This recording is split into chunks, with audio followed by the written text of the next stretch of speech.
Olá, crianças! Bom dia! Sejam bem-vindos a mais uma aula de História. E hoje nós iremos estudar dois assuntos que estão relacionados às principais revoltas no período colonial. Todo mundo pega o seu livro na página 177 e vamos começar? Principais revoltas no período colonial. Sabemos que nem sempre os sentimentos de justiça, fraternidade e lealdade estão presentes nas relações humanas. No período colonial, os interesses pessoais, o poder, a cobiça e a opressão levantaram as elites do Brasil a vários movimentos, revoltas e guerras. Entre os séculos 17 e 18, muitas revoltas ocorreram no Brasil. Elas tinham em comum o fato de serem movimentos locais que se colocavam contra os estrangeiros ou domínio português. Por causa disso, alguns autores chamam essas revoltas de nativistas, os nativos se revoltando contra os estrangeiros. Ou seja, essas revoltas elas não tinham como objetivo principal tornar o nosso país independente, mas sim os nativos, as pessoas que moravam aqui, elas se revoltavam contra as pessoas estrangeiras. Ou seja, eles lutavam para que as situações que estavam ocorrendo no seu cotidiano fossem mudadas. Nós tivemos aqui a Revolta de Beckman, que foi em 1684, a Revolta dos Emboabas, que foi em 1708, a Guerra dos Mascates, que foi em 1710, Quilombo dos Palmares, 1630 a 1694, a Revolta de Vila Rica, em 1720. Essa Revolta de Vila Rica é a chamada Revolta de Filipe dos Santos. Aqui também não está abordando, mas tivemos a Inconfidência Mineira, que foi no ano de 1789, a Conjuração Baiana, que foi em 1798.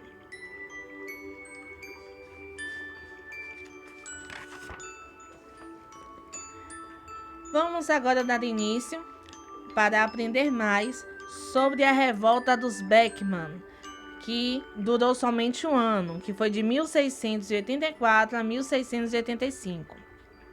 No final do século XVII, dois fatores inquietavam os colonos maranhenses.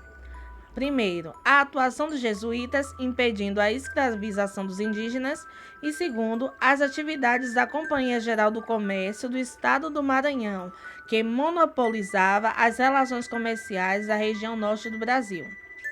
Essa companhia não cumpriu suas obrigações, provocando grande insatisfação popular. Os líderes dessa revolta foram dois ricos proprietários rurais, os irmãos Thomas Beckman e Manuel Beckman. Na casa de Manuel, os colonos decidiram expulsar os jesuítas e extinguir o monopólio de comércio. Em fevereiro de 1684, começou a insurreição. Militares portugueses e o capitão Mor foram presos e os armazéns da Companhia do Comércio do Maranhão foram ocupados. A Revolta dos Beckman foi uma rebelião contra o governo colonial devido à insatisfação dos colonos maranhenses. Os colonos consideravam a Companhia de Comércio e os jesuítas como seus inimigos, pois tudo o que se produzia na colônia era vendido a preços baixos para a Companhia de Comércio do Maranhão, que revendia esses produtos a preços altos. Enquanto isso, o que era vendido na colônia era de péssima qualidade e muito caro. Já os jesuítas eram contra a escravidão de indígenas, o que contrariava os colonos que precisavam de mão de obra para o trabalho. Os colonos, cansados dessa situação, acabaram se revoltando contra a Companhia de Comércio e também contra os jesuítas.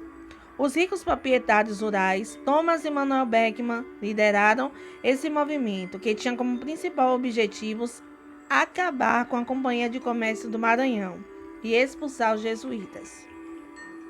Mas os portugueses sufocaram a revolta e prenderam os principais líderes.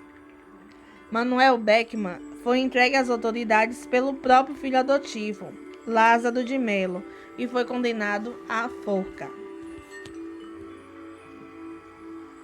Agora nós vamos para construindo o estudo da história. Essa atividade vai ser de classe, pois eu vou estar auxiliando vocês. Página 179. Primeira questão pergunta: o que foi a revolta de Beckman? A revolta de Beckman foi uma rebelião contra o governo colonial devido à instalação dos colonos maranhenses. 2. A atuação dos jesuítas. O que motivou essa revolta? A atuação dos jesuítas impedindo a escravidão dos indígenas e as atividades da Companhia Geral do Comércio do Estado do Maranhão, que monopolizava as relações comerciais da região norte do Brasil. Primeira questão está incompleta. Eu vou estar colocando na plataforma para vocês o restante da resposta, certo? Porque na hora da digitação houve um errinho e eu só pude ver agora. Me desculpem. Terceira questão: quem liderou essa revolta? 2 ricos proprietários rurais lideraram a revolta: os irmãos Thomas Beckman e Manuel Beckman. Quarta questão: quais eram os objetivos dessa revolta? Acabar com a Companhia de Comércio do Maranhão e expulsar os jesuítas. Quinta questão: como terminou a revolta dos Beckman? Os portugueses sufocaram a revolta e prenderam os diferentes líderes. Manuel Beckman foi entregue às autoridades pelo próprio filho adotivo, Lázaro de Melo, e foi condenado à forca. Sexta questão: você apoiaria esse movimento? Por quê? Esta é uma resposta pessoal. Cada um vai colocar sua resposta aí no livro, tá bom? E dando continuidade às revoltas, vamos agora para a Guerra dos Emboabas. Essa Guerra dos Emboabas ela durou 2 anos, foi do ano de 1707 a 1709. Como sabemos, foram os paulistas que descobriram ouro na região das Minas Gerais. Com a notícia da descoberta, iniciou-se a chamada Corrida do Ouro. Um grande número de aventureiros, portugueses e baianos, principalmente, estabeleceram-se nas Minas Gerais, procurando obter concessão para explorar o ouro. Os paulistas chamavam, ironicamente, os forasteiros de Emboabas. O termo, ao que parece, deriva da palavra Mimboabe, designação indígena para uma ave de pina emplumada. Ao que indica, os paulistas assim chamavam os portugueses porque estes usavam botas e perneiras.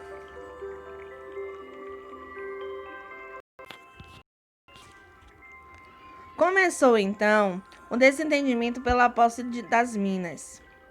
Os paulistas se consideravam os donos da região e não queriam outras pessoas explorando as terras, que eles consideravam suas. Formaram-se então 2 grupos que entraram em violentos conflitos: o dos paulistas, liderado por Manuel Borba Gato, e o dos Emboabas, liderado por Manuel Nunes Viana. O mais importante combate entre paulistas e emboabas ocorreu no local chamado Capão da Traição, onde os paulistas saíram derrotados, pois a intervenção militar portuguesa expulsou os bandeirantes. Assim, abandonaram o local e foram em busca de ouro em outras regiões da colônia. Depois de marchas e contramarchas, o rei Dom João V, por meio de uma carta régia de 9 de novembro de 1709, criou a Capitania de São Paulo e Minas de Ouro. Em 1720, foi criada a Capitania de Minas Gerais. E quais foram as consequências da Guerra dos Emboabas? Regulamentação da distribuição de extração de metais ou pedras preciosas, lavras, entre os emboabas e os paulistas. Regulamentação da cobrança de um imposto chamado quinto. Divisão da Capitania de São Vicente em Capitania de São Paulo e Minas de Ouro e Capitania do Rio de Janeiro. São Paulo deixou de ser vila, tornando-se cidade. Os paulistas derrotados foram para o oeste e, anos depois, descobriram novas jazidas de ouro nos atuais estados do Mato Grosso do Sul, de Mato Grosso e de Goiás. A produção de ouro fez com que Minas Gerais saísse da pobreza e se tornasse uma das maiores economias do Brasil colonial, junto aos 3 principais exportadores de sacarose: Paraíba, Pernambuco e Bahia. Agora tem a atividade de casa das páginas 182 e 183, que é referente à Guerra dos Emboabas. Agora é com você. Beijos e até a próxima.